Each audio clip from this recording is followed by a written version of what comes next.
Okay, so welcome back. So sa video na to, solve natin tong reflected XSS into HTML context with all tags blocked except custom ones. So basahin natin, this lab blocks all HTML tags except custom ones. So to solve the lab, perform a cross-site scripting that injects a custom tag and automatically alerts document.cookie.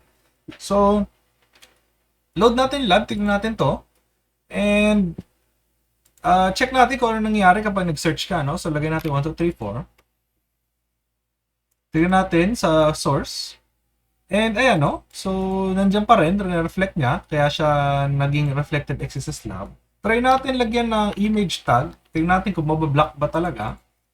And, ayan, no? Tag is not allowed. Pero, for example, linagyan natin ng tag na, let's say, jlearnph. Tignan natin kung mabablock. Hindi siya na-block, no? And na-inject siya into the context, no? So, ayan yung tag natin na jlearnph.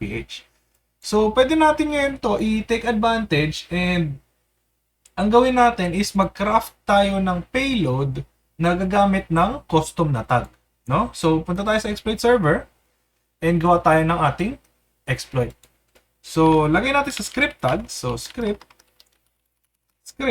Then, ang gusto natin gawin is to redirect yung user into a page na magti-trigger yung ating XSS, no? So, gawin natin na location equals, then lagay natin yung pangalan ng lab natin.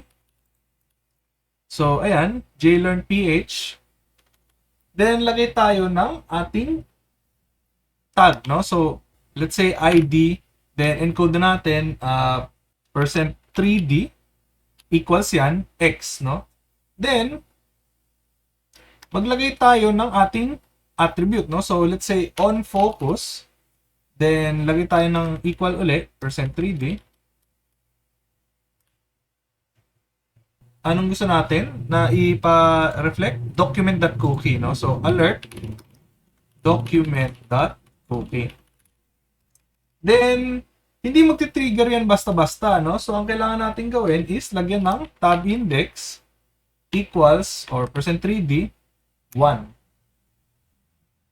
Then, lagyan natin na hash change event. So, let's say, hash x. No?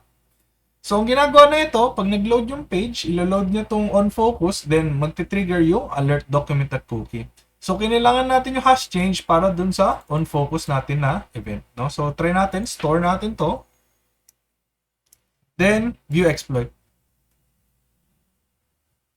So, tignan natin, hindi nag-load. Tignan natin kung ano nangyari. View page source. So, nawala yung hash change natin. So, let's see. Bakit? So, nakalimutan pala natin i-close yung ating tag dito, no?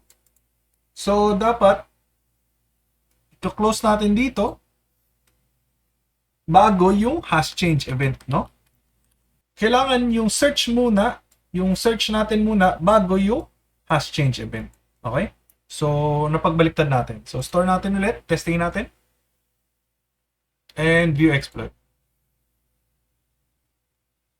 So, ayan. Nag-trigger na yung ating XSS. No?